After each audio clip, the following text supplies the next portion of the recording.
হরে কৃষ্ণ। মহাপ্রভু যে এই মহৌষধি প্রেমের বন্যা নিয়ে এসছেন, এই মহৌষধ গ্রহণ করার নিয়ম কি? বিশেষ করে মহাপ্রভু বলছেন, এনেছি ঔষধি মায়া নাশিবার লাগি। আজ মহাপ্রভু হরিনাম নিয়ে এসছেন মায়াকে নাশ করার জন্য। হরিনাম মহামন্ত্র লহ তুমি মাগি।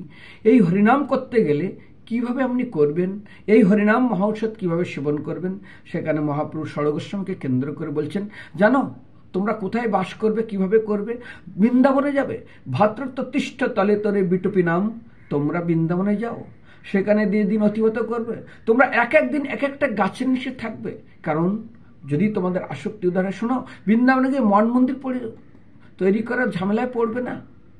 তাহলে আমরা জানি ভক্তি সিদ্ধান্ত প্রভুপাদকে বলেছিলেন রাধাকুণ্ডে 1935 সালে বাগবাজার গৌরী মঠকে নিয়ে। আর শোনো, থাকার জন্য বৃন্দাবন, ভোজনের জন্য কি করবে? গ্রামস্য ভিক্ষাব্রত, ব্রজবাসীদের ঘর থেকে মাধুকরী ভোজন করবে। আচ্ছা, পানের জন্য কি করবে? স্বচ্ছন্দ পিয়া যমুনা জলম অমলম, জলাদি পান করার জন্য যমুনার স্বচ্ছ জল পান করবে। আচ্ছা, পরিধানের জন্য কি করবে?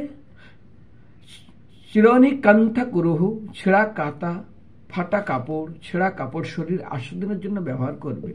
ভজন বৃদ্ধির জন্য কি করবে? সম্মান করলা অপি ঘোর গরলাম। অর্থাৎ যদি তোমাকেও সম্মান করে, তাহলে এইভাবে সেই সম্মানকে অনুভবের সাথে গ্রহণ করবে, যেন কোনো ব্যক্তি তোমাকে হলহল বিষ প্রদান করছে। যেই বিষ পান করার ফলে তোমার ভক্তি দেবী হৃদয়ে যে অবস্থান করছেন, তার মৃত্যু হতে পারে। আচ্ছা, আর কি করবে? নিচ অপমানম সুধা। যদি কোনো নিচু থেকে নিচু ব্যক্তি তোমাকে অপমান করে, তাহলে মনে করবে তোমাকে কেউ যেচে অমৃত প্রদান করছে।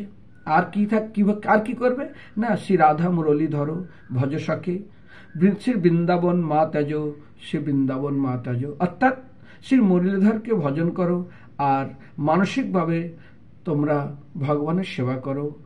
আর কোনোদিনের জন্য বৃন্দাবন ত্যাগ করো না, বৃন্দাবন ত্যাগ করো না, বৃন্দাবন ত্যাগ করো না। আর কি করবে ভজনের জন্য? Part number 2।